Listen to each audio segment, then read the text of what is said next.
What's going on, everyone? Welcome back to my channel. Today we're going to do another update on my robot Smokey Holes Axler. You can tell it's been a while since I've done another update on my robot because my hair's gotten longer. So it's been quite a while. If you've been following my Instagram, link down below, please go follow. You'll notice that I have made quite a few changes, but in this video we're going to be going in depth on some of those. There's a lot different with the robot that I'm really excited to share with you. Yeah, let's just get right into it. So as you can tell, this robot is looking quite a lot different.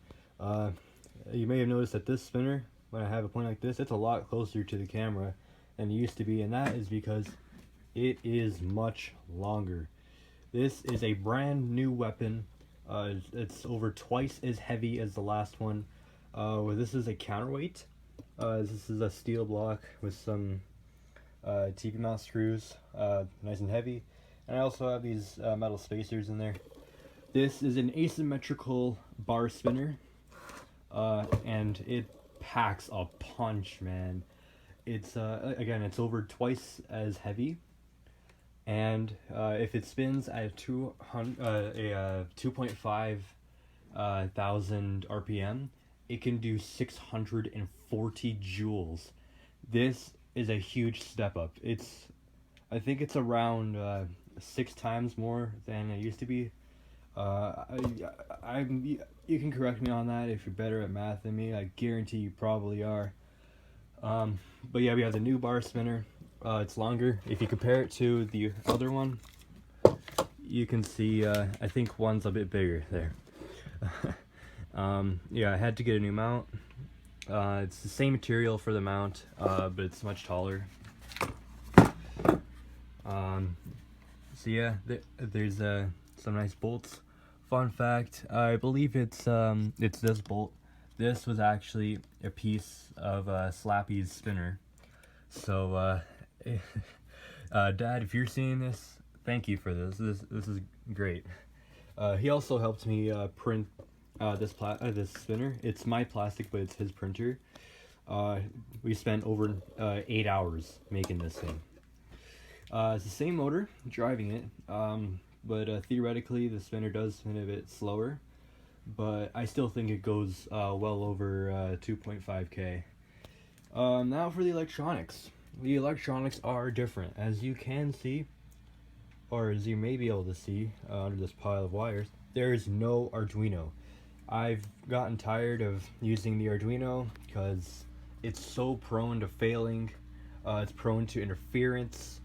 And yeah, I just got really tired of doing all that. So what I did was I got some speed controllers for Christmas. I actually got these ones. These were cheap ones off of Amazon. My parents got them for me, but and this is not, they didn't plan for this at all. I mean, they didn't test it before giving it to me. So unfortunately, they really didn't work. They don't like working with 3S. They are 2S, which is unfortunate because this is a 3S battery.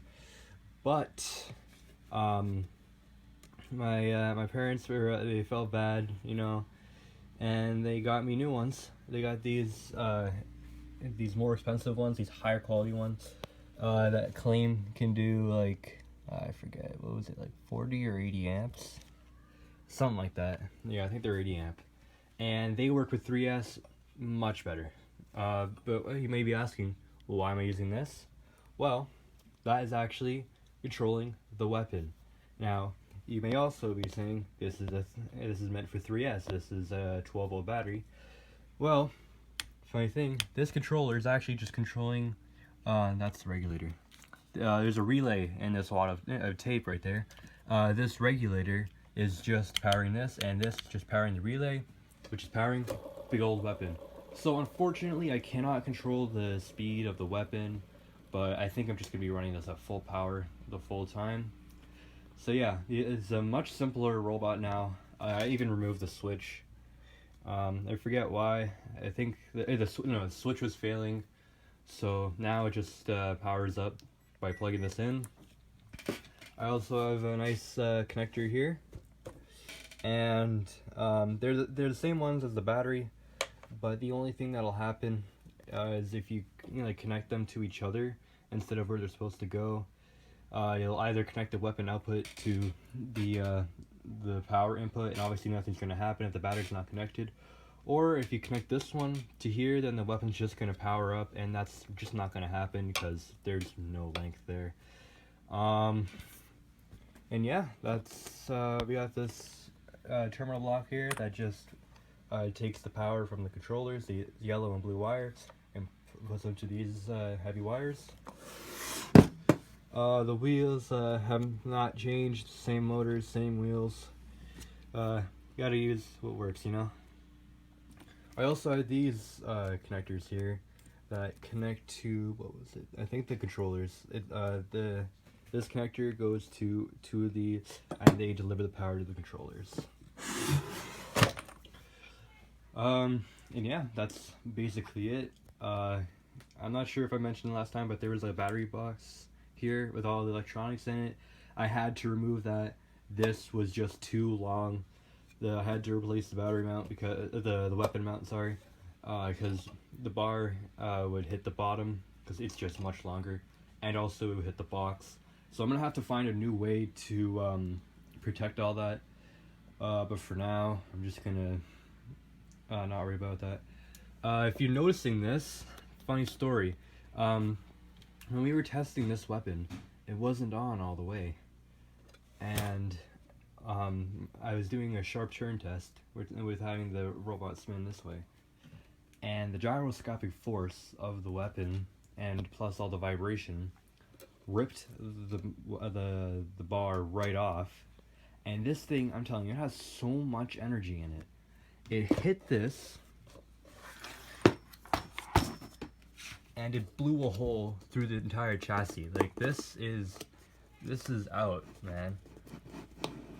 It's absolutely insane just how much power this weapon has. I should probably get a new chassis at some point, but I mean, it's still pretty sturdy. I think I'm gonna stick with it for now. But when I find a better solution, I'm gonna switch it out because you can see it's pretty beat up. It's had a long life. Yeah, that's ground to a point. But yeah, I mean that's really all there is to it. New weapon, new controllers, new electronics, basically. And yeah, that's about it.